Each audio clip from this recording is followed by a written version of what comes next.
Boa noite, boa noite. Estamos oficialmente online. Espero que as coisas estejam rodando no YouTube aí. Gente, boa noite. É um prazer estar com vocês aqui. E no 20º Bate-Papo com a Soul, se a gente pudesse estar presencialmente juntos, com certeza faríamos uma comemoração com muita cerveja. Mas infelizmente, né, estamos aí nessa situação à distância.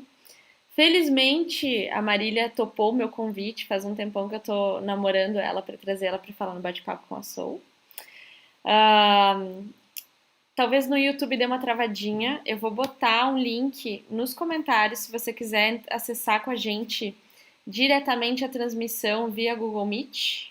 Eu vou botar Bate-Papo com a Soul, se a gente eu vou botar o link, vou fechar aqui agora. Vou botar o link aqui nos nossos comentários do YouTube. Muito bem-vindos. Quero agradecer os nossos apoiadores da banca de cervejaria, cervejas maravilhosas. E o pessoal da Sauce Taste, que sempre faz os nossos molinhos, os nossos quitutezinhos para o nosso bate-papo presencial. Então, como hoje é distância, a gente não vai ter. Mas eu espero vocês nos nossos bate-papos presenciais para experimentar tudo isso.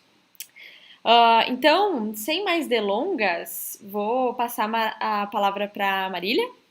A Marília é uma pessoa que fez parte de uma rede de facilitadores comigo. Uma pessoa que eu admiro demais. Ela é facilitadora, estrategista, trabalha com inovação, desenvolvimento de negócios, cultura organizacional. Então, eu tenho certeza que tudo que ela falar aqui pra gente vai contribuir e muito. Marília, é com você. Tá por aí? Gente. Boa noite. Chay, obrigada pelo convite. Acho que a Chay é uma das conexões profissionais que dão sentido para tudo que a gente faz. Acho que, sabe aqueles encontros que são de profissão, mas que no final das contas são de muitas outras coisas? Então, eu fiquei muito feliz com o convite dela. Quando ela me convidou, a gente ainda não estava nessa situação de pandemia, então era para eu estar com vocês presencialmente, mas ao mesmo tempo o fato de a gente estar fazendo agora esse papo online significa que a gente tem pessoas de outros lugares do Brasil participando também. A gente acabou não ficando limitado a um espaço físico, né? Então, queria agradecer a todo mundo que está aqui hoje, tirando um tempinho para estabelecer esse diálogo comigo e com a Chay, esse bate-papo com a Soul, porque a gente sabe que nesse momento a gente tá tudo certo. Então, vocês poderiam ter escolhido dar uma relaxada, poderiam ter escolhido assistir alguma coisa pelo próprio entretenimento, mas vocês estão aqui pensando em gente, então eu fiquei muito feliz pela presença de todo mundo. Eu vou compartilhar minha tela aqui com vocês. Vamos ver se vai dar tudo certo.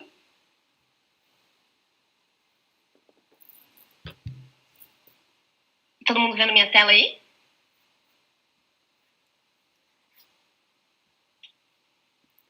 Marília, ainda não. Vamos lá. Agora foi. Agora foi? Então, beleza. Então, vamos lá. Enfim, eu acredito que vocês tenham lido a minha bio no link lá do Simpla. Então, eu não quero perder muito tempo me apresentando.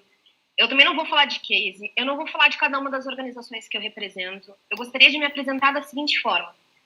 Eu sou uma pessoa que conseguiu encontrar na sua vida profissional uma forma de canalizar aquilo que acredita. Então, seja pela Elevante, seja pela representação global da Sustainability, seja pela Transcriativa, seja através de hackear a cultura, tudo que eu faço tem o objetivo de criar, desenvolver negócios que fazem sentido para as comunidades onde esses negócios estão idas, fazem sentido para as pessoas que trabalham fazendo esse negócio acontecer dia após dia, para quem investe nesses negócios, mas principalmente que fazem sentido para o futuro que a gente quer criar. E hoje a gente vai falar muito disso, a gente vai falar de pessoas, a gente vai falar de cultura, a gente vai falar de negócio. E para começar, eu queria colocar na próxima tela aqui tem uma frase que é bem conhecida sobre estratégia e sobre cultura. E eu queria que vocês refletissem se essa frase faz sentido para vocês, se ela não faz sentido para vocês, como que ela ecoa para cada um de vocês. E aí, se vocês quiserem compartilhar aí nos comentários o que vocês acham dessas frases, ou se vocês quiserem só refletir, fiquem à vontade. A frase é: A cultura devora a estratégia no café da manhã. Como que isso soa para vocês? Faz sentido? Confesso que para mim tem sim um sentido, porque afinal de contas a cultura propicia que a gente realmente faça uma estratégia que faz sentido, mas eu não acho que precisa existir essa dicotomia entre cultura e estratégia. Na minha visão, elas precisam se fortalecer, elas precisam ser complementares. E tanto elas são complementares, como elas não precisam ser rivalizadas, como está no caso dessa frase. Para mim, a gente pode olhar para a cultura e para a estratégia isoladamente e começar a traçar um raciocínio em que elas realmente fazem parte uma da outra. Olhando para a estratégia isoladamente, a estratégia a gente confunde muitas vezes com tática, a gente confunde muitas vezes com ação, a gente confunde muitas vezes com algo isolado. Mas a estratégia é o conjunto de diretrizes fundamentais que definem um objetivo sobre que tipo de organização nós somos e que tipo de organização nós queremos ser. A estratégia é uma ferramenta que impacta, sim, as nossas decisões a curto e médio prazo, mas ela é focada no longo prazo. Ela funciona como a estratégia que é, obviamente, muito bem pautada, muito bem organizada no dia a dia da organização. Ela funciona como um guia de comprometimento com o movimento. De que forma eu estou me movimentando como empresa e para onde eu estou indo. E a cultura, ela é um padrão de suposições básicas compartilhadas por um grupo. No caso da cultura organizacional, compartilhadas por um time, por uma organização, à medida que a organização soluciona problemas de adaptação externa, o mercado, e de integração interna. Só aí a gente já consegue entender o quanto elas estão interligadas. A cultura também é definida de uma forma mais simplista como um conjunto de hábitos, comportamentos, crenças, valores, artefatos e rituais que são compartilhados pelos times. Conectando os pontos de uma forma que a gente começa a traçar um raciocínio dessa interseção entre as duas. A estratégia é o que permite à organização demonstrar a sua verdade e entregar valor ao mundo. Se a gente fala que inovar é gerar valor para as pessoas e para o mundo, e eu acredito muito nessa máxima, a estratégia é o que permite a gente a entregar este valor. Enquanto a cultura é o que permite que a organização crie valor ao mundo de forma contínua.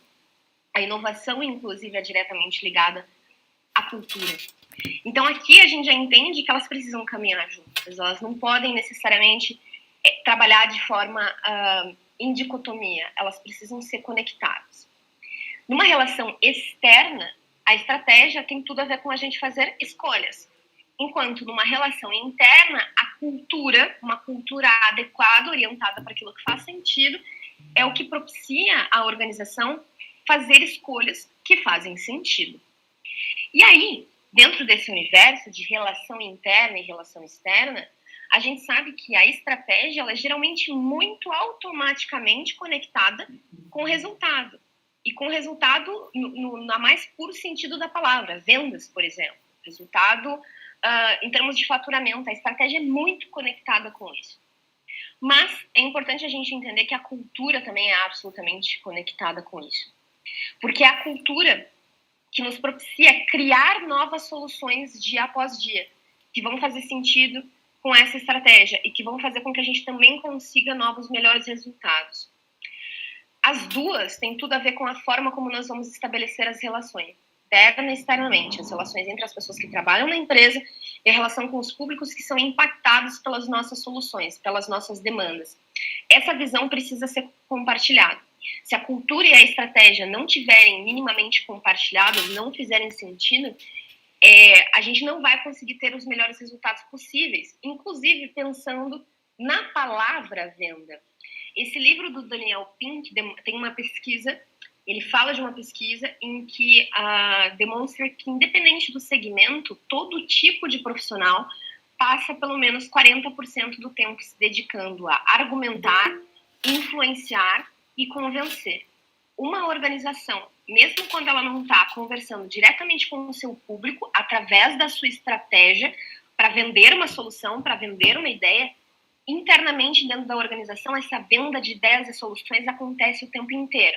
Em alguns casos, temos uma cultura que propicia uma maior taxa de novas ideias e soluções e melhores argumentações e outros níveis de influência e convencimento entre os times. Por quê? Porque é a cultura que propicia isso. Então, se a gente olha para uma visão de que a cultura e a estratégia também fazem parte desse universo onde a gente passa muito tempo argumentando, influenciando e convencendo, a gente entende que, no final das contas, tanto a estratégia quanto a cultura, elas têm a ver com a forma como a gente vai entregar valor ao mundo. Ambas. A forma como a gente faz as nossas escolhas. E quando a gente fala em entregar valor ao mundo, a gente não pode esquecer, e eu acho que é sempre bom a gente pensar nisso, que o sentimento de valor tem origem nas emoções. O Dr. Antônio Damasio, que é um neurologista, fez uma pesquisa, fez um estudo com pessoas que tiveram as áreas mais emocionais, da inteligência mais emocional, do cérebro prejudicadas por alguma doença ou por algum acidente. E essas pessoas eram incapazes de tomar decisões, fazer escolhas consideradas simples, como vestir uma camiseta azul ou uma camiseta amarela, comer um lanchinho doce ou um lanchinho salgado. Quando você visita um apartamento, por exemplo, você visitou vários apartamentos querendo alugar um apartamento. Essas pessoas não conseguiam dizer qual apartamento elas tinham gostado mais. Porque por mais que, dentro das organizações e fora das organizações, quando eu escolho uma solução, por mais que eu coloque as coisas dentro de uma balança suprarracional, e isso sim faz parte de todo o processo de decisão, eu percebo o valor de uma solução não por aquilo que ela me oferece em termos racionais, mas por aquilo que ela me oferece em termos emocionais. Uma pessoa se contenta com o racional, mas se realiza e se satisfaz pelas aspirações emocionais. E é curioso, porque sempre que a gente fala de estratégia e de cultura, a gente tende a puxar muito para um raciocínio um pouco mais racional.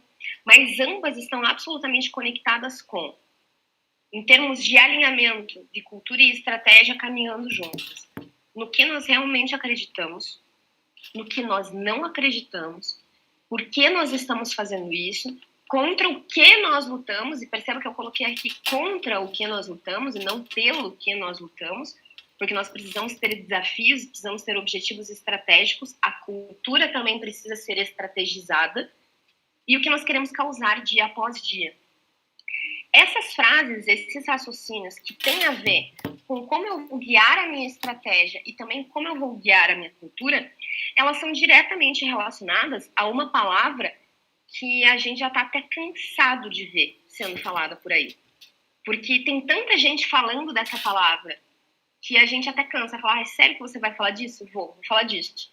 Eu vou falar de propósito, mas eu vou falar de propósito por um aspecto que nem sempre a gente para observar. A gente fala de propósito como uma coisa que às vezes é um pouco distante, é um pouco etérea, é um pouco subjetiva. Mas na vida real, na prática, no dia a dia das organizações, como que o propósito funciona? Como que ele faz parte de cada ação que uma organização tem dentro da sua cultura e da sua estratégia? 3 principais aspectos. O primeiro deles, a gente experiencia o propósito quando nós temos esse sentimento de pertencimento a uma comunidade. Eu estou agindo de acordo com um propósito porque eu pertenço a uma comunidade. Essa comunidade pode se observar em termos de cultura como sendo esse time, esse grupo de pessoas que fazem parte da organização, e em termos de estratégia e cultura, a gente pode observar como sendo a comunidade que é beneficiada diretamente, impactada direta e indiretamente, e que faz parte da comunidade que essa organização impacta de alguma forma. Eu experimento o propósito através desse relacionamento de comunidade, de pertencimento. O propósito não pode ser só coisa que está ali escrita num manual de cultura ou que está escrita num manual de marca. Ele precisa fazer parte do que a gente experiencia dentro dos relacionamentos. Em segundo lugar, nós experimentamos o propósito dentro de uma cultura e dentro de uma estratégia quando cada uma das coisas que eu faço tem de fato um objetivo que é maior do que o nosso grupo, do que essa organização, do que as pequenas coisas que a gente faz no dia a dia. Pode ser uma coisa pequena, mas eu sei por que eu estou fazendo aquilo e esse porquê é muito maior. Isso tem a ver com o impacto.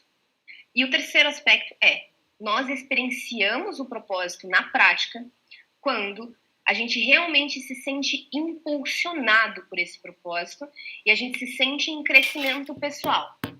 Ou seja, até agora a gente falou em gerar valor, em estabelecer relacionamentos que fazem sentido, em pertencimento, em comunidade, em impacto, em crescimento pessoal. Tudo isso é muito bonito, Marília, mas nem sempre é muito real.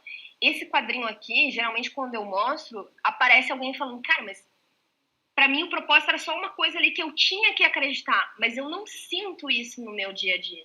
Eu não sinto isso nas minhas relações, eu não sinto que as minhas ações estão de fato gerando impacto e eu não estou me sentindo em crescimento pessoal através da conexão com esse propósito. Pois bem, o ponto é, tudo isso é muito bonito, tudo isso faz muito parte desse aspecto de conexão entre estratégia e cultura, mas nós estamos num gap transformacional entre passado e futuro. Por mais que a gente queira se comprometer estrategicamente com essa mudança, com essa visão mais humana, com essa visão que é conectada com o sentimento de valor, com o impacto, com o crescimento pessoal, com essa relação que faz sentido entre estratégia e cultura, nós ainda estamos muito conectados com práticas que são antigas. Então, a gente quer se comprometer estrategicamente com a transformação necessária para encarar este novo mundo que está sendo criado e que a gente já está vivendo, já está experimentando, mas a gente ainda está muito conectado a práticas antigas. Esse contexto em transformação, vou dar alguns aspectos aqui para a gente observar o que são essas visões de contexto, de cultura, de liderança, que não são conectadas com essa visão de futuro em termos de estratégia e cultura, mas que, percebam, eu coloquei ali como era ou ainda é em muitos casos, porque, como eu falei para vocês, a gente está num gap transformacional. Então, muitas dessas práticas, muitos desses contextos, eles ainda acontecem, e tá tudo bem, porque faz parte desse movimento. Em termos de contexto, a gente vem de um lugar, e muito disso ainda se faz presente, em que a gente não valorizava as relações humanas dentro da cultura e da estratégia. A gente valorizava a robotização das pessoas. As pessoas precisam ser extremamente racionais e elas precisam trabalhar muito. Quantidade, não necessariamente qualidade. Processos extremamente burocráticos, auto-hierarquização, aquela pirâmide, tudo vem de cima, e muito engessamento na criação de tudo que for necessário. Em relação à liderança, a gente vem de um lugar em que o líder ele tinha a característica e o caráter dentro da organização de ser centralizador e de deter o voto de Minerva quando alguma decisão muito importante precisava ser tomada. Então, a gente tinha líderes que eram muito mais tomadores de decisão do que necessariamente protagonistas da transformação. Em termos de cultura, a gente vem de um lugar onde a cultura não era prezada por ser uma cultura humanizada, uma cultura que a gente chama de top-down, ou seja, a maioria das decisões sobre hábitos, crenças, artefatos, rituais, valores, tudo que a gente estava falando ali em cima que tem a ver com cultura, ela vinha para expressar aquilo que a alta hierarquia pensava, e não era uma visão compartilhada por todo o grupo. A gente vem de uma cultura que não prezava pela criatividade, a gente vem de uma cultura com crenças limitantes e a gente vem de uma cultura extremamente imediatista. A gente sabe que faz parte de qualquer organização, quem trabalha com o negócio entende que a gente precisa ter raciocínios de curto prazo e sim, a gente precisa ter atitudes imediatistas, a gente precisa trabalhar rapidamente, inclusive sob pressão, inclusive em momentos complexos, né? A grande questão é, a gente vem de um lugar, a maioria das culturas, né, muitas culturas, prezavam só por eficiência, só por redução de custos, só por maior controle, e aí a gente criava um lugar onde as pessoas não têm tempo para nada, porque elas estão em cima disso o tempo inteiro, e é o que a gente chama de cultura de apagar incêndio. Eu terminei de apagar um incêndio, já tem outros 2 acontecendo, e eu preciso apagar esse incêndio e entender o que gerou esse incêndio para eu tentar evitar que outros incêndios como esse aconteçam, porque eu tenho muito medo desse tipo de coisa. E eu passo muito tempo só apagando incêndio. Então eu quero ter eficiência, eu quero ter muito controle. Quando eu quero controlar demais as coisas e eu tô dentro de uma cultura de apagar incêndio, eu começo a criar regras.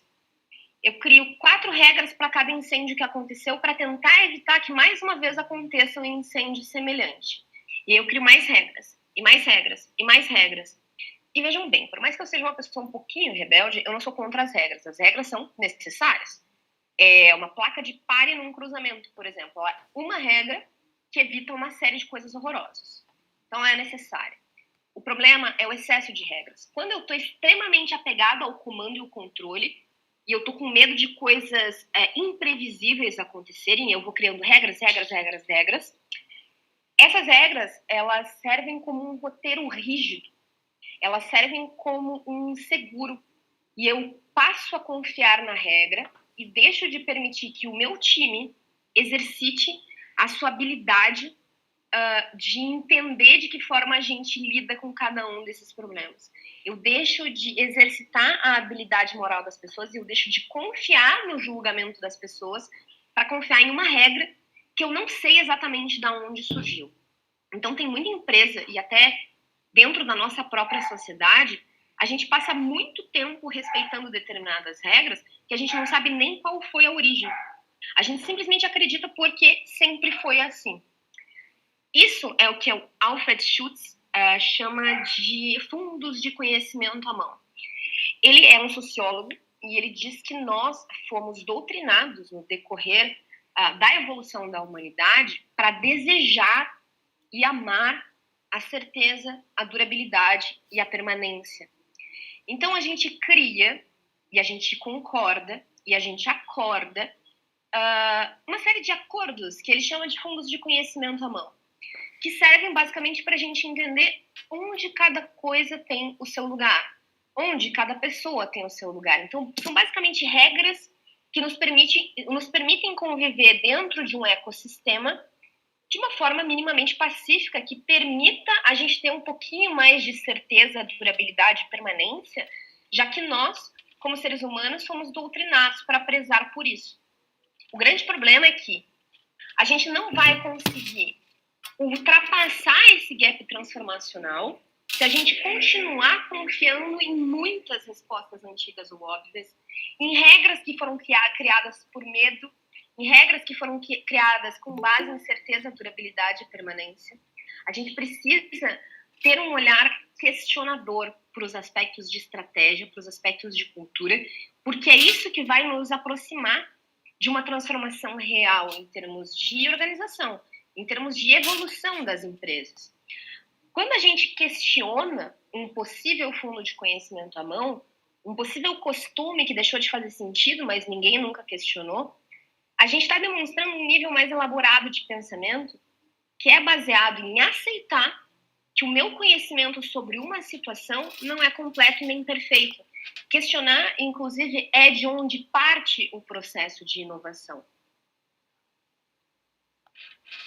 Quando a gente começa a questionar, a gente começa a se conectar com uma estratégia e uma cultura que não são tão tradicionais. A gente não está necessariamente seguindo os fundos de conhecimento à mão. A gente não está se apegando à certeza, à durabilidade, à permanência.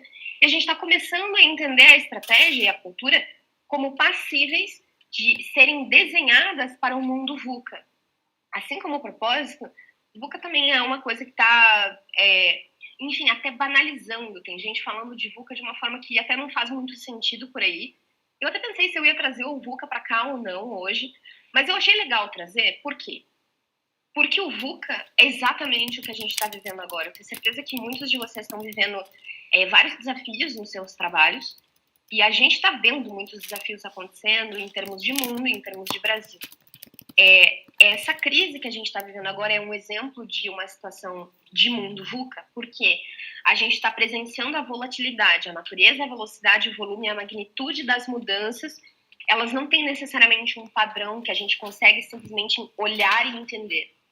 A incerteza, porque muitas vezes a gente não tem uma boa previsibilidade dos assuntos e dos acontecimentos. A complexidade, porque são causas difíceis, são fatores atenuantes, tem muita coisa envolvida num único problema. Isso tanto dentro das organizações como fora, na nossa vida no geral, como sociedade e humanidade. E a ambiguidade, que é a falta de clareza. um mesmo acontecimento, um mesmo assunto pode ter múltiplos significados. Eu posso interpretar de uma forma e vocês podem interpretar de outra forma. Se vocês já tinham tido contato com o VUCA alguma vez, peço desculpa por retomar isso, mas é porque realmente o VUCA é uma coisa que a gente está vivendo e que a gente tende a viver cada vez mais. E a gente vem de um universo em que a estratégia e a cultura não foram desenhadas para isso, porque a gente estava absolutamente conectado e cada vez mais conectado com essa lógica de criar regras, robotizar, não trazer uma visão mais humanizada, confiar na certeza, na durabilidade, na permanência, num universo que é volátil, incerto, complexo e ambíguo cada vez mais.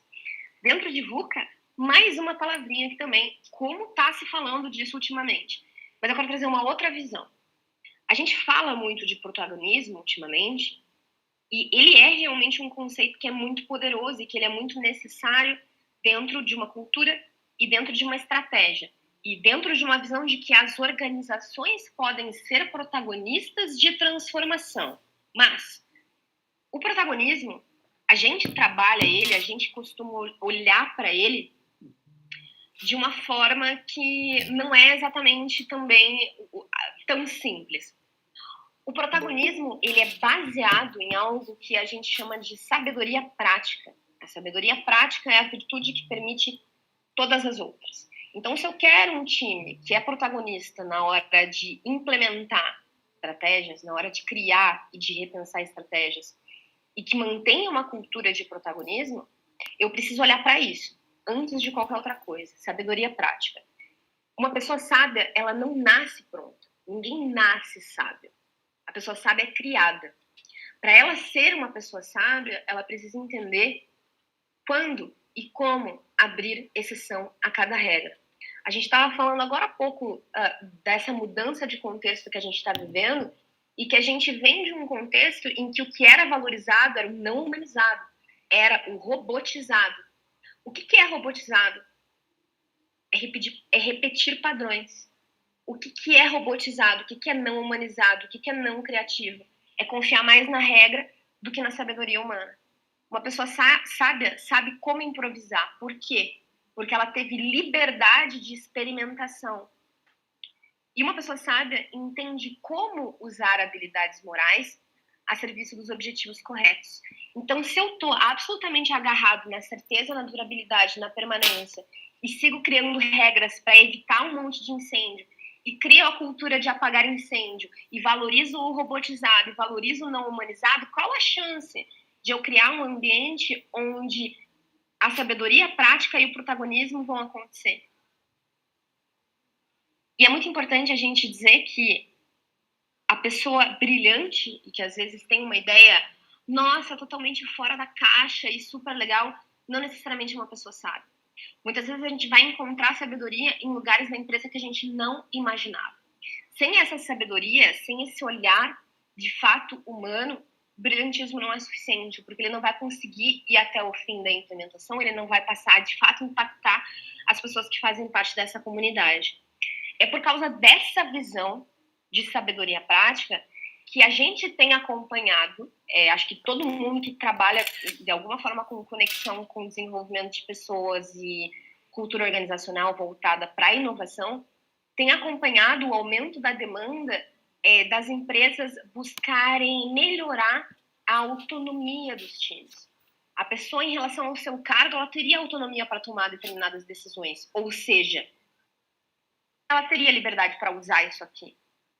O cargo dela diz que ela tem, mas ela não teve, porque ela enxergou o problema complexo e ela não conseguiu agir em relação a ele. Ela ou não teve iniciativa, ou não foi facilmente adaptável, ou ela não teve pensamento crítico para usar a sua habilidade moral, ou ela não conseguiu ter criatividade ali na hora, ou ela não conseguiu se comunicar da melhor forma possível com seu time, ou a colaboração falhou. Essas são algumas das principais competências e qualidades pessoais que são inerentes ao ser humano, ou seja, todo mundo tem. Mas a gente vem daquele contexto que a gente estava falando lá no começo, que foi podando cada uma dessas coisas. Essas coisas não eram tão valorizadas. O pensamento crítico, por exemplo, e essa consciência social e cultural é o que nos permite entender quando que eu improviso, quando que eu abro uma exceção à regra para conseguir fazer uma coisa que realmente vai gerar valor. Porém, essas coisas foram cada vez mais limadas dentro do contexto de onde a gente veio. Então, hoje, as empresas estão tendo muita necessidade em fomentar esse tipo de competência e qualidade dentro dos seus times. Dentro desse universo, a criatividade é um dos aspectos que mais está sendo falado ultimamente. E eu acho legal, porque, enfim, criatividade faz parte do meu meio. Sempre acreditei na criatividade como uma competência extremamente necessária. Então, que bom que está se falando sobre tudo isso, mas eu acho que é legal a gente ter um olhar crítico em relação a isso, que é o seguinte: o que é a criatividade? A criatividade é a capacidade de criar e explorar modelos de coisas, de situações que ainda não existem. Então, a criatividade é o que nos permite criar novas oportunidades, encontrar novos caminhos para o crescimento. A gente estava falando agora há pouco sobre essa visão de que eu preciso questionar. A criatividade é, em essência, uma competência questionadora. Então, de novo, por que eu estou me conectando com o que é seguro? Por que eu estou me conectando com o que é a regra, com o que é permanente, se ao mesmo tempo eu estou tentando incentivar um ambiente de criatividade? E outro aspecto em relação à criatividade que eu acho muito legal a gente comentar, que é o seguinte: a criatividade envolve a gente ir além de precedentes e alternativas que já existem. Ou seja, ela tem a ver com eu olhar para frente, eu questionar, eu usar a minha habilidade, eu me conectar com o que de fato é valor em relação a tudo isso e estimular a exploração de novas ideias, de novas abordagens, seja dentro da cultura, seja na estratégia, seja numa tática, numa ação pequena. No entanto, essa habilidade que está sendo tão valorizada atualmente é uma competência que sempre esteve presente e teve papel fundamental em todos os avanços econômicos, em todas as evoluções que a humanidade já passou e que transformaram a forma como a gente se relaciona como sociedade, a forma como a gente se relaciona com o trabalho. A era agrícola, a era industrial, a era pós-industrial, todas elas têm a ver com criatividade. Então, por que agora essas habilidades, protagonismo, visão mais humana, não robotizada, criatividade, comunicação, por que agora a gente está falando mais ainda disso? E isso está sendo tão buscado, tão valorizado, tão necessário dentro das culturas e das estratégias? A gente está buscando relações mais humanas, a gente está se conectando com uma geração que é mais preocupada com o sentimento, porque a gente estava falando da origem do sentimento de valor, as emoções. A gente está se conectando mais com experienciar o propósito e não ter um propósito que está só transcrito num manualzinho. A gente está se conectando com valores mais alinhados. Mas a pergunta que eu faço para vocês: o que guia essa mudança? Todas essas mudanças. A gente está vindo de uma mudança de contexto, agora a gente valoriza outras coisas e a gente precisa passar por esse gap transformacional. O que está guiando cada uma dessas mudanças? E aí acontece, muitas vezes, algumas pessoas falam que o que guia essa mudança é a tecnologia. Não está totalmente errado, a gente vai chegar nesse lugar, a gente já vai falar disso. Mas para a gente falar sobre o que de fato guia essa mudança, eu queria trazer para vocês uma teoria, que é um modelo, na verdade, que busca representar a complexidade da evolução humana através de níveis de consciência. O nome dessa teoria é dinâmica espiral. E o primeiro nível de consciência que ela representa é o eu instintivo, em que a busca do homem e absolutamente a sua criatividade, a sua energia, estavam focadas em encontrar formas de sobreviver. A motivação que esse homem tinha, o eu instintivo, era sobrevivência. Nós passamos por esse nível de consciência quando a gente nasce. A gente quer simplesmente sobreviver. Depois disso, a humanidade passou a se reunir em grupos, deixou de ser nômade, começou a encontrar formas de se alimentar, novas formas de se alimentar, começou a observar os movimentos da natureza, como as luas, como as estações do ano, como os ventos. Começou a se compartilhar uma sabedoria ancestral, se enxergava o mundo como um mundo ameaçador e misterioso, e tudo que a gente fazia como humanos nesse momento, inclusive como grupo, era por uma busca também de segurança. Então, além de sobreviver, eu também queria manter a segurança do meu grupo. Tudo que eu criava todas as mudanças que eu criava eram baseadas em tentar encontrar novos meios de tornar esse grupo seguro.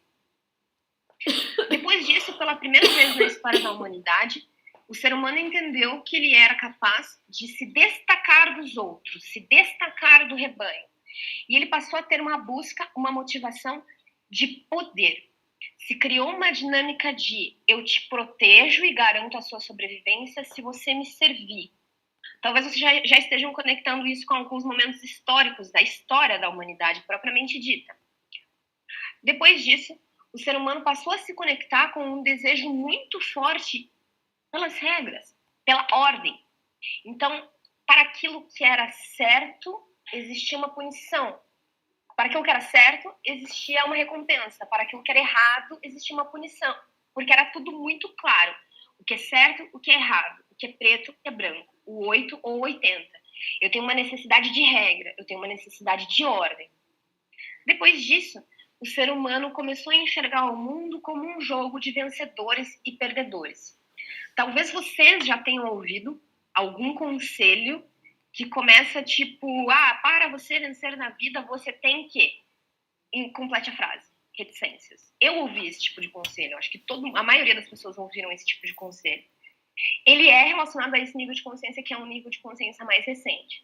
Onde a busca do ser humano, enxergando um mundo em que há um jogo de vencedores e perdedores, a busca do homem é manipular recursos naturais, política, economia, pessoas, para que se consiga ter a sua própria autonomia, para que eu consiga ter a minha própria liberdade, para eu ter as minhas coisas.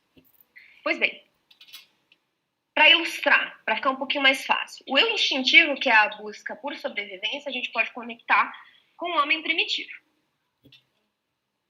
O eu mágico, que é a busca por segurança, a gente pode se conectar com o homem quando ele passou a se reunir em grupos, em tribos, e deixou de ser nômade. O eu impulsivo, eu coloquei essa mulher aqui, para quem assistiu Game of Thrones sabe que esta senhora é uma perfeita representação do que representa o nível de consciência do eu impulsivo, que é essa busca louca por poder. Mas a gente pode conectar também com o período do feudalismo em termos de história da humanidade. O eu regrativo, ele é essa busca por ordem, certo e errado, punição severa, recompensa, é conectado com o momento em que a figura política também era a figura religiosa, o absolutismo. E o eu vencedor, a autonomia, ele é conectado com um nível de consciência que sim é um pouco mais recente. A gente pode ilustrar como esse personagem do Leonardo DiCaprio no filme Lobo de Wall Street, em que sim, há toda uma manipulação para que ele consiga aquilo que é dele, que ele acredita ser dele, para que ele possa vencer na vida. Esse nível de consciência, ele é um nível mais recente, e ele é super conectado, inclusive, com a própria Revolução Industrial. A gente já vai falar mais um pouquinho disso.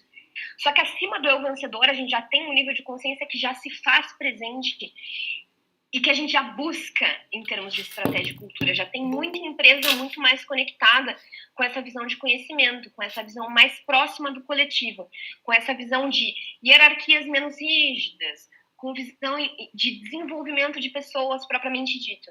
Então, a gente está exatamente nesse gap transformacional. A gente ainda está muito conectado com um nível de consciência que buscava todas essas coisas, mais a autonomia, para ir para um nível de consciência que busca mais do que isso. Então, a gente está exatamente nessa transição. A transição, ela sempre dói.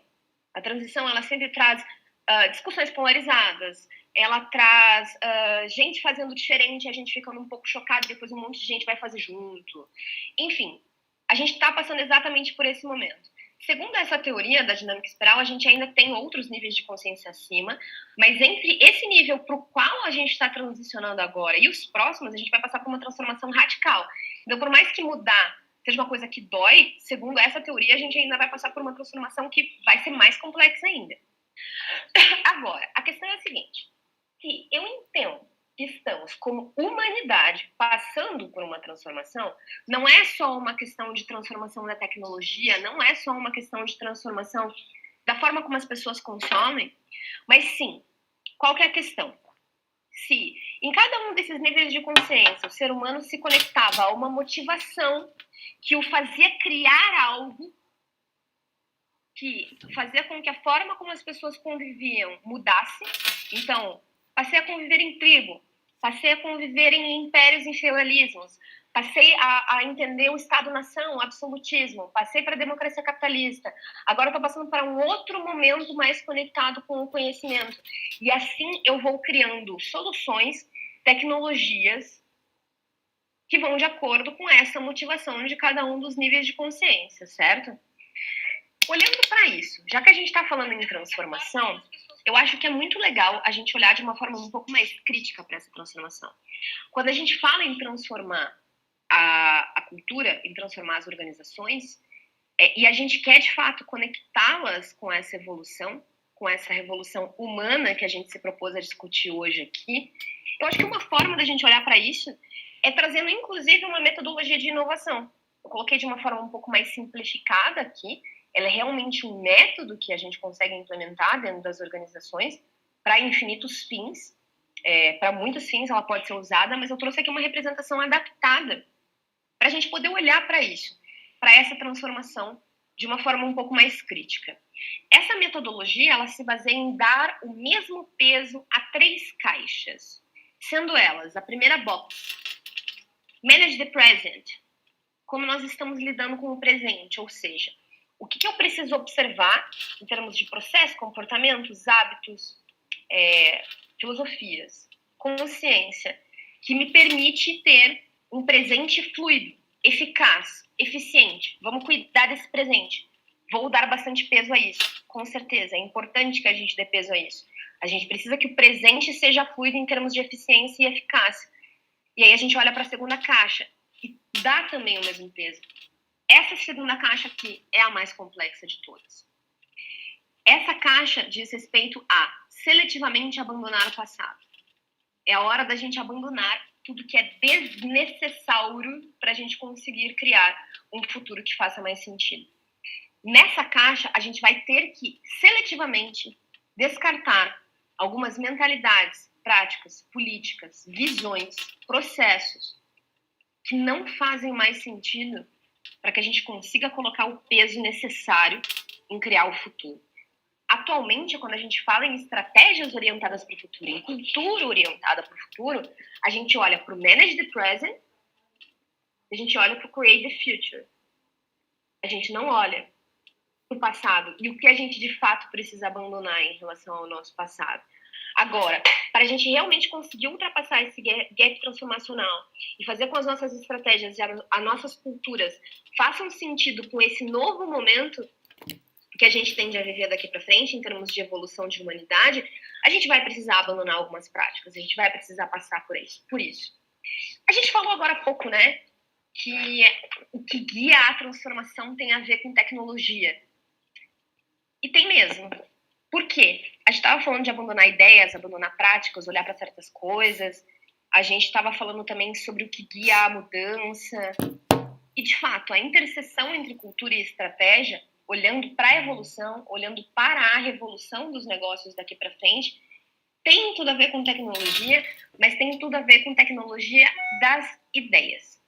E existe uma diferença entre a tecnologia coisa, ou seja, uma coisa que foi fabricada de uma forma tecnológica, e a tecnologia das ideias. Para ilustrar isso, quero que vocês vejam esse videozinho aqui. E eu quero que vocês pensem, vocês acham que essa tecnologia, que é uma coisa, seria vendida por um preço altíssimo no Polishop hoje em dia?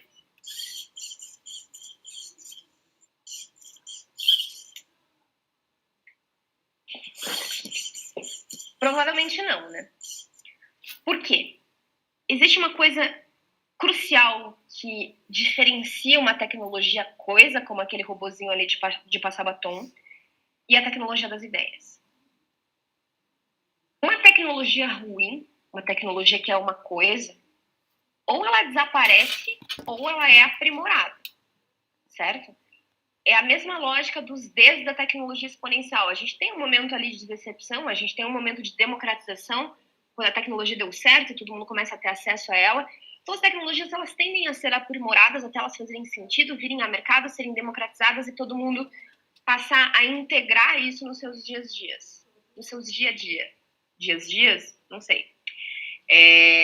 Uma tecnologia ruim desaparece ou é aprimorada. Agora, em relação à tecnologia das ideias, ela funciona de uma forma diferente. Quando uma ideia não necessariamente faz muito sentido, essa ideia sobre os seres humanos, ela não vai necessariamente desaparecer ou ser aprimorada, se a gente acreditar que ela é verdade e passar a criar regras, instituições, culturas, estratégias, formas de trabalho, sistemas, metodologias que acreditam nessa ideia. Um exemplo disso é justamente o que a gente estava falando lá do nível de consciência da autonomia que é relacionado ao Lobo de Wall Street, à Revolução Industrial. O Adam Smith, que é o pai da Revolução Industrial, ele dizia que não era porque o açougueiro, o padeiro ou o cervejeiro eram benevolentes que eles faziam o que eles faziam. Não era porque eles se sentiam fazendo parte de uma comunidade, não era porque eles se sentiam em crescimento pessoal, não era porque eles queriam gerar algum tipo de bem e de impacto, e sim porque eles iam receber grana, porque eles iam receber alguma recompensa. O Adam Smith acreditava que as pessoas eram naturalmente preguiçosas, portanto, ele acreditava muito nessa ideia do jogo de vencedores e perdedores. Ele acreditava muito nessa ideia e todo mundo acreditou nisso. Essa foi a parte que fez com que a gente criasse todas as instituições e todas as formas de trabalho que permitem que até hoje muitas pessoas vivam em trabalhos que não têm nada disso. Que não tem nenhuma visão de propósito, que não tem nenhuma visão e que realmente é um trabalho que serve exclusivamente para receber uma recompensa. E não necessariamente tem toda essa conexão humana. Então a gente acreditou nessa ideia, não necessariamente essa é a ideia mais perfeita sobre a humanidade, e a gente criou a realidade de acordo com ela.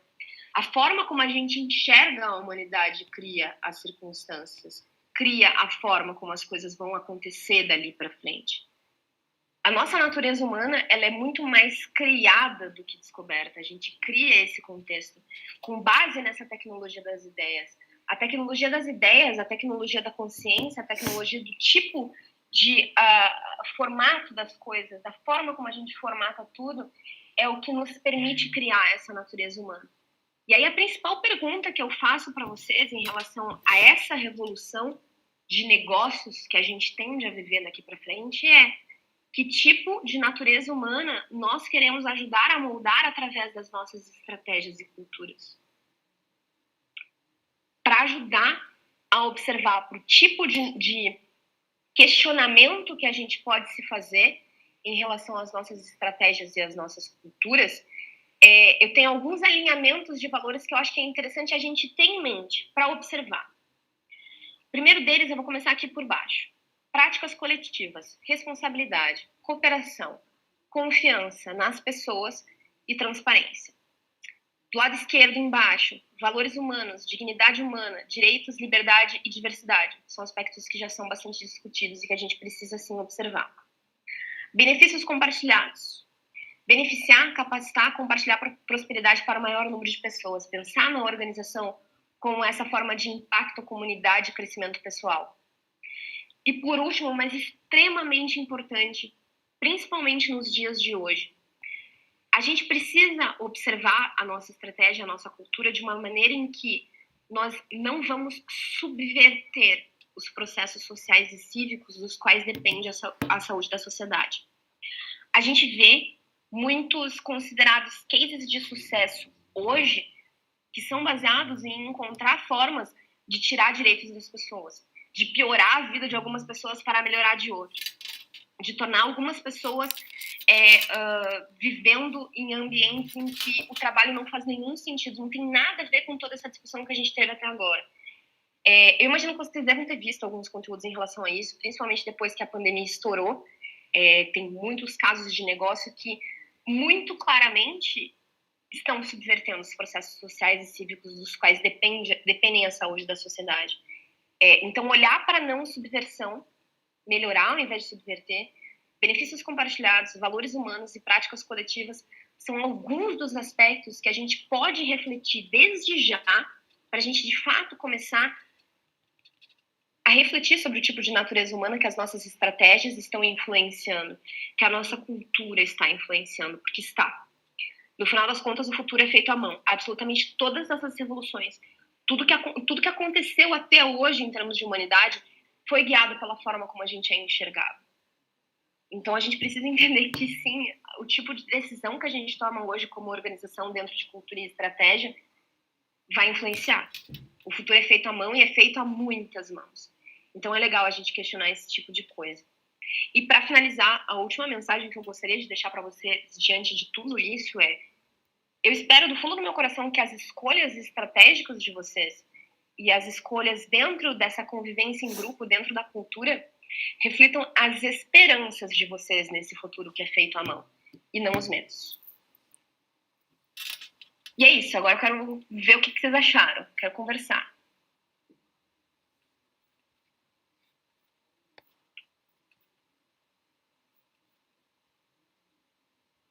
Cadê vocês? Marília, muito bom. Gente, quem quiser abrir os microfones aí e perguntar, pode ficar à vontade, viu? Se tiver alguma pergunta aí, quiser perguntar. Vou dar uma olhada agora no YouTube e ver se tem alguma coisa também de perguntas por lá. Gente, vocês estão aqui com exclusividade direto com a Marília para perguntar. Né? Não vão ser perguntas livres. Eu ainda estou impactada, RS. Ai, que bom. Olha aí, vamos lá. Eu vou abrir aqui o chat. Diogo, tudo certo. Tá tudo bem. Se quiser elaborar, só um pouco mais de tempo para elaborar a pergunta aí. Por enquanto, sem perguntas no YouTube, gente. Façam perguntas aí que estou monitorando também. Se quiserem saber mais. Comentários. Comentários também. Um comentário besta sobre o robô que passa batom.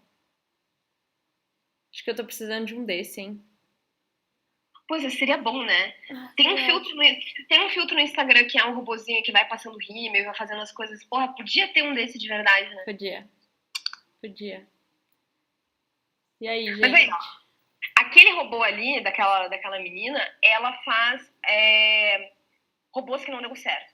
Tem um canal no YouTube dela que é muito engraçado, porque a ideia é fazer robôs que não deu certo pra mostrar a tecnologia no auge da idiotice mesmo. Vários vídeos muito engraçados. Se vocês quiserem, depois eu passo o link para vocês. Mas, enfim, era só para demonstrar muito a visão de que quando uma tecnologia, coisa é ruim, ela simplesmente vai se aprimorar, ela vai melhorar, ela vai chegar até nós de uma forma que já faz muito mais sentido. Mas a tecnologia das ideias é tudo muito louco. Então, a gente precisa começar a refletir nisso para criar esse futuro. Acho que chegou uma pergunta, hein? Sim, do Anderson. Queria saber uma forma de medir o mesmo peso nas 3 caixas, tirando do teórico para o prático. Falou que Tirando do teórico para o prático, tudo a gente vai ter alguma metodologia de mensuração. Então, é claro que no presente a gente já tem algumas metodologias que são mais orientadas para eficiência e eficácia. Em relação ao seletivamente abandonar o passado, a gente precisa ter um olhar, de fato, muito crítico e de responsabilidade. Entender a responsabilidade da influência que a gente tem.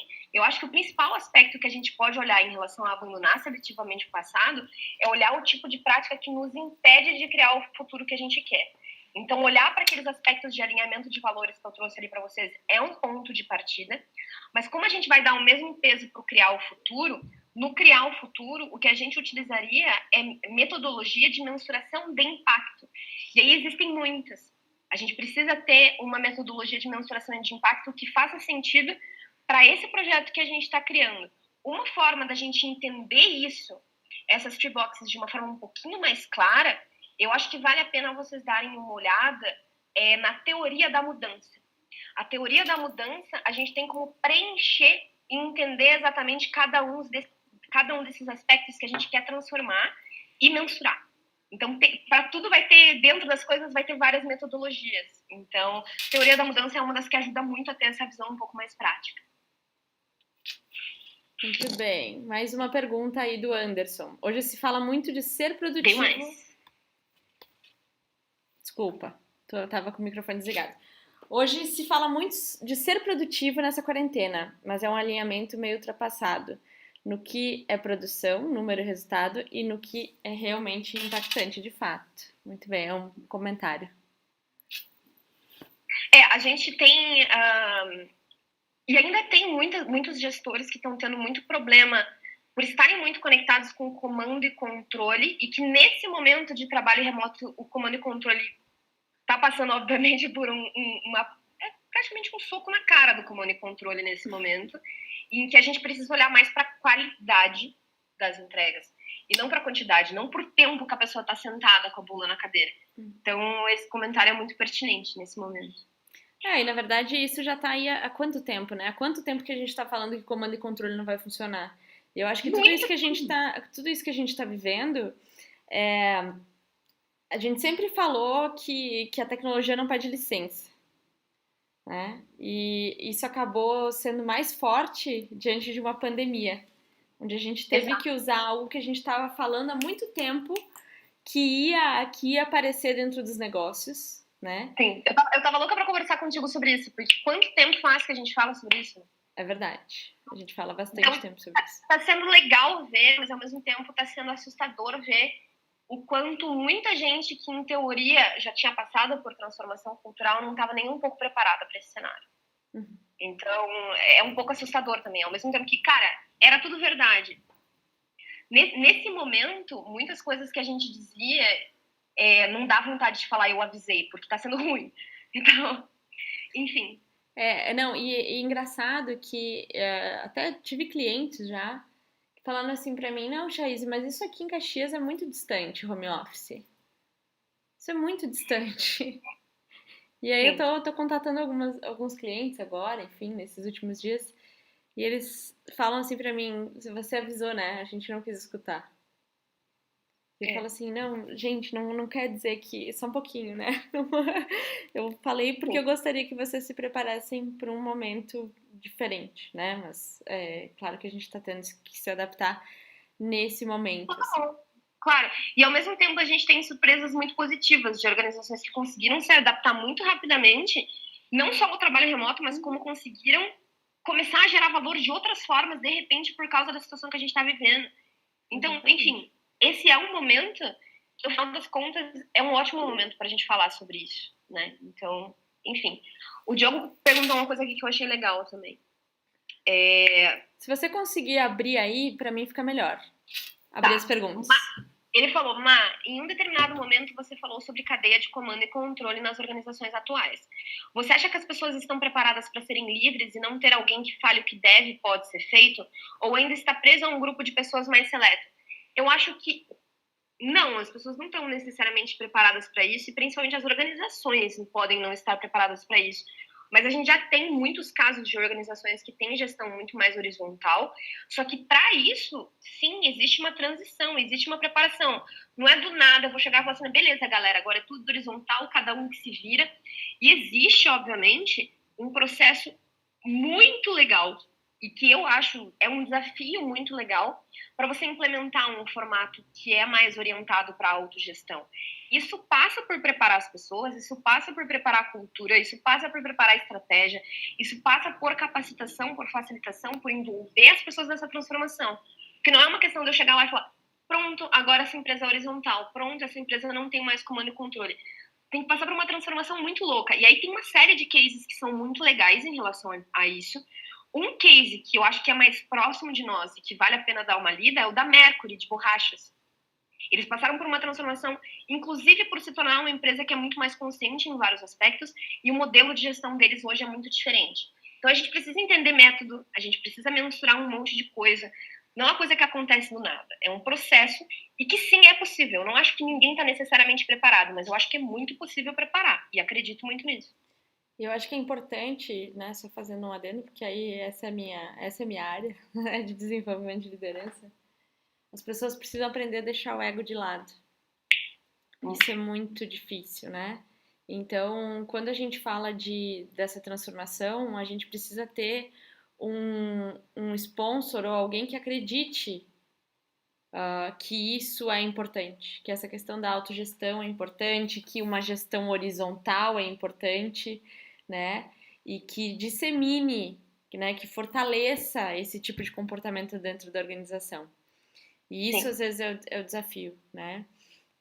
Mas é possível. Inclusive, eu tive uma call esses dias com uma pessoa do Nubank E eles também estão com um modelo muito legal, assim, de formato de equipes, assim, né? Que demonstra muito isso, que é possível ter uma gestão mais horizontalizada, né? Que é possível trabalhar muito com autogestão, mesmo tendo algumas práticas tradicionais, mas mesmo as práticas tradicionais são diferentes dentro, Exato. né? A gestão de desempenho, avaliação por desempenho são diferentes do tradicional, né? Então a gente E eu vê que acho que isso está acontecendo. isso que você falou é muito real. O que funciona para uma empresa não necessariamente funciona para outra. Pode Exatamente. ter uma prática que é considerada um pouco mais arcaica, que faz sentido naquele contexto ali. Por isso que é muito importante o que a gente estava falando ali na segunda box. Seletivamente abandonar o passado. Eu não vou pegar tudo que são coisas consideradas antigas e vou falar, eu não quero mais nada disso, agora nós somos absolutamente descolados e liberais. E vamos virar uma empresa de hippies. Não é assim que a coisa funciona. Porque existem coisas que acontecem e sempre aconteceram dessa forma porque dão certo. A gente precisa entender o que eu preciso abandonar para criar esse futuro de uma gestão que faz mais sentido. E a questão do ego, eu acho que é muito real também. Vejo muito isso, porque é uma conexão de eu sou mais importante do que necessariamente o desenvolvimento da empresa. Eu prefiro estar numa posição em que a minha palavra é muito mais ouvida e a palavra dos outros não é. Então, enfim, a Chay deve lidar com isso diariamente. Assim, desenvolver pessoas não é uma coisa simples, né? Tudo é um processo muito louco. Assim. E é uma coisa que a gente fala em gestão da mudança. Quando as pessoas olham para esse novo modelo e falam assim, eu vou ter que deixar de colocar todo dia a minha expertise, né? De falar assim, faz isso aqui, esse é o caminho, né? E aí eu ficava numa figura de poder. Mas né, eu sei que eu sou bom nisso. Nesse novo cenário onde eu não vou controlar tudo, eu não vou comandar tudo, como é que eu vou mostrar que eu sou bom, né? Então Como que eu vou ter reconhecimento, né? exato. Então é um caminho, quando a gente fala de desenvolvimento de liderança, é um caminho para as pessoas enxergarem como elas realmente podem fazer a diferença fora do comando e controle. Como elas fazem diferença orientando, desenvolvendo, construindo junto, sendo aquela pessoa que provocou naquele time, né? Ou provocou naquele colega que tá do lado fazer uma revolução, né? E daqui a pouco trabalhar, fazer algo, criar algo muito legal, importante para o desenvolvimento do negócio. Só que para isso a gente precisa tentar, a gente precisa fazer, a gente precisa conhecer novas ferramentas para criar esse tipo de ambiente, né? E até a forma de reconhecimento muda, né? Quando a gente fala de uma transformação e sair de fato do comando e controle, a maioria desses hábitos, desses rituais, inclusive do reconhecimento, vai mudar. Então, é uma transformação muito profunda, assim, e que demanda, obviamente, um olhar bastante atento e cuidadoso, e um processo, enfim. E, cara, eu acho que se deixar, eu e a chefe ficam falando disso até amanhã cedo. Marília, acho que tem mais uma pergunta. Dá uma olhada aí no chat. Pra mim não apareceu. Não? Vou abrir aqui. De que forma podemos enfrentar essas transformações lidando com conflitos de gerações dentro dos espaços das organizações? Quem está pronto para a mudança tem ao lado ou acima quem não acredita nela? Existe, inclusive, não só o culto geracional, como existe o preconceito geracional. A gente simplesmente acreditar que a pessoa que está acima e que é, de repente, uma pessoa mais velha, ela não está comprometida com a mudança. Então, eu acho que a primeira forma de lidar com isso é com transparência. A gente precisa que todo mundo entenda a visão de transformação e a gente precisa entender todos os lados, porque, sim, o comprometimento com a mudança precisa fazer parte da rotina de todas as pessoas que estão fazendo parte desse time. Então, antes de qualquer coisa, tem que ter transparência nesse processo. A gente precisa entender todos esses lados. E aí eu acho que enfim, existem várias ferramentas da gente mensurar o nível de engajamento das pessoas com essa transformação. A gente tem falta de engajamento até com transformação digital em empresa que não tem mais como não ser digital, por exemplo. Isso acontece, isso faz parte. As pessoas lidam de formas diferentes, elas têm resistências diferentes. Sim, pode haver um conflito geracional, mas às vezes não é tão relacionado à geração, é relacionado a outros aspectos. E eu acho que a melhor forma de lidar com isso é com transparência e com facilitação. Não querendo puxar a sardinha para o nosso lado, mas a facilitação é uma ferramenta que é muito aliada nesse sentido. Eu acho que também, eu estava conversando sobre isso um pouquinho antes da live com uma pessoa, trabalha numa empresa familiar, e com toda essa questão de crise aí, né, uma pessoa da família falou, não, quero esses clientes de volta, né? E aí ele falava assim, mas a pessoa não sabe trabalhar com o digital. E aí? E aí ela quer o cliente de volta, mas ela não sabe fazer isso, né? O processo digital, e aí, como é que vai ficar isso? E aí eu falei, acho que é importante você valorizar tudo que a pessoa fez até aqui, né? Dizer do conhecimento dela, de tudo que ela trouxe, de como ela contribui, e conversar sobre como você pode ajudar, né? E tudo isso, toda a expertise que tu construiu até esse momento, não descartando uma pessoa que é diferente. Sim, Né? até porque dizendo que ela é tão importante quanto. Até porque quando a gente fala de transformação cultural, a gente está falando de um processo de inovação. E essa diversidade de perspectivas e raciocínios traz riqueza ao processo. Então, ao invés da gente encarar só como uma resistência, a gente pode encarar como isso como também uma diversidade de raciocínios, a diversidade geracional, a diversidade de contextos. Tem um livro que eu gosto muito, que chama Muito Além do Óbvio. Eu tenho até, numa outra apresentação, alguns aspectos relacionados desse livro, e ele fala muito em um dos capítulos sobre como identificar a origem da resistência. Então, pode ser uma resistência que é orientada ao ego, pode ser uma resistência que é orientada pelo medo da mudança, pode ser uma resistência que é orientada por já tentei um monte de coisa, tô cansada, tô fadigada, não aguento mais tentar. Então, toda resistência ela tem uma origem, que é uma origem absolutamente humana, e nesse livro ele fala, inclusive, como criar o diálogo com as pessoas de acordo com a origem da resistência. Então, até para isso a gente tem caminhos, assim. O nome desse livro é Muito Além do Óbvio, mas se você quiser depois, entre em contato comigo no LinkedIn, no Instagram, que eu tenho um resumo de cada um desses perfis. Numa outra apresentação eu posso mandar para você. Show de bola. Tem mais uma pergunta. Analisando o passado, entendemos que as culturas foram mudando cada vez mais rápido. Isso pode refletir no futuro? Podemos dizer que a cultura irá ser alterada em 200, 100 ou em até menos tempo? Ai, não sei, menina. Eu acho que assim, a gente tá, na verdade, assim, uma coisa que é muito certa é que a gente está passando por transformações muito severas num período muito menor de tempo. Isso em relação à própria tecnologia, né? Então, se a gente está entrando num fluxo cada vez mais de tecnologias exponenciais, que é aquela curva super íngreme, necessariamente a gente também vai precisar passar por outros tipos de transformação com muito mais rapidez. É por isso que se fala tanto em necessidade de inovação, em incentivar a criatividade, incentivar a flexibilidade, adaptabilidade, curiosidade, iniciativa, protagonismo. Por isso que se fala tanto disso. Porque sim, a gente vai passar por muitas transformações. E eu acho que a cultura também. A gente precisa estar pronto para criar essa organização que é uma revolução cada vez mais orientada para esse olhar humano, porque as outras coisas o robô vai fazer. Então tem uma série de desafios aí que são também relacionados àqueles aspectos, aquele alinhamento de valor que eu coloquei ali para vocês. Porque dentro desse monte de transformação que a gente vai viver, um dos maiores problemas não é o robô dominar o mundo, tipo o filme de ficção científica. Um dos maiores problemas é a gente criar desigualdade, porque a gente só vai ter dentro das empresas as pessoas que tiveram esse tipo de habilidade. E as outras pessoas que estão conectadas com um raciocínio mais relacionado à Revolução Industrial vão fazer o quê? Vão ganhar dinheiro de que forma?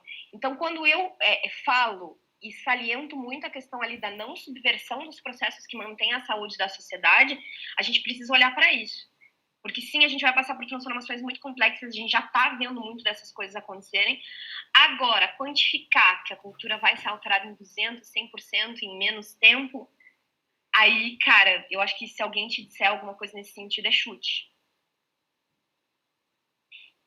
Muito bem, gente. Mais alguém com mais alguma pergunta aí? Acho que eu respondi todas.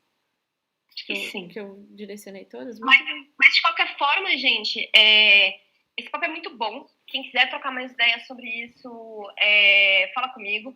O Diogo, inclusive, aí mandou algumas perguntas. A gente é amigo porque ele segue o perfil da minha empresa faz muito tempo e ele vê as coisas que eu postava. E a gente começou a se falar. E ele tá aqui hoje e manda pergunta. E a gente sempre tem umas conversas muito loucas. Então... Marília, fala aí o seu Insta e o Insta da sua empresa também, para o pessoal poder seguir. Então, da empresa são várias, né? Então é melhor centralizar no meu. @Marília_Silveira no Instagram. E no LinkedIn é Marília Silveira. Então, quem quiser trocar várias ideias e... Eu sempre posto algumas coisas relacionadas a essas coisas também. Acabou que a minha comunicação ficou mais centralizada no meu perfil mesmo. Mas quem quiser dar uma olhada, Sustainery CPH, porque é de Copenhague, originalmente a empresa. @Transcriativa, que é o projeto de transformação criativa. @Elevante__. E esqueci alguma? O Culture Hacking não tem Instagram. É isso. Muito bem, gente. Lembrando também para vocês seguirem a Soul nas redes sociais, @SoulCoaching. Nosso LinkedIn também tá sempre bombando. O meu LinkedIn, Chaise Maldonado Rotti, tem um monte de coisa nova lá, conteúdo, enfim. E para quem tá assistindo direto do YouTube, no canal Somos Soul, dá uma olhada aí nos nossos vídeos, tem vários vídeos legais aí. Assina o nosso canal, a gente tá tentando chegar a 100 seguidores, né? Então, nos ajudem nesse caminho. Marília, mais uma vez, muito obrigada. Sempre bom te ouvir, sempre bom estar contigo, sempre bom estar aprendendo contigo. Obrigada muito bom, mais uma Chay, vez. Eu que agradeço. Obrigada demais pelo convite, foi muito legal. Obrigada pela conversa. Espero que a gente faça mais umas dessas aí. De repente a gente só abre um link no Zoom, chama a galera e bate papo muito louco. Eu sou parceira. Bora, vamos marcar sim. Tá bom, gente? Boa noite para todo mundo. Estamos Obrigada, encerrando. Eu falei 1h20, hein? De mais ou menos pro pessoal reservar na agenda. E tu viu só? Estamos pontualíssimos. Já que a gente tem uns últimos minutinhos, eu queria te parabenizar por todos os conteúdos que você tem feito pela Soul. Eu te falei esses dias, cara, você tem uma habilidade maravilhosa de transmitir as coisas. E por ter mantido a iniciativa do bate-papo com a Soul agora remotamente. Tenho certeza que as próximas edições vai ser mais bombada ainda e que vai ter gente de vários lugares, enfim. Conte comigo sempre, Chay. Obrigada pelo convite. Obrigada a todo mundo que estava aí, mandou perguntas. Não sabe o quanto isso me deixa feliz. Gente, importante, vocês podem revisitar o Talk no YouTube, porque o vídeo está lá. Vai ficar lá salvo. Viu? Então, se quiserem retomar alguns conteúdos, isso vai estar lá também. Show! E se surgirem novas dúvidas, chama a gente. A gente pode seguir esse papo ao infinito e além. Muito bem, gente. Obrigada, boa noite.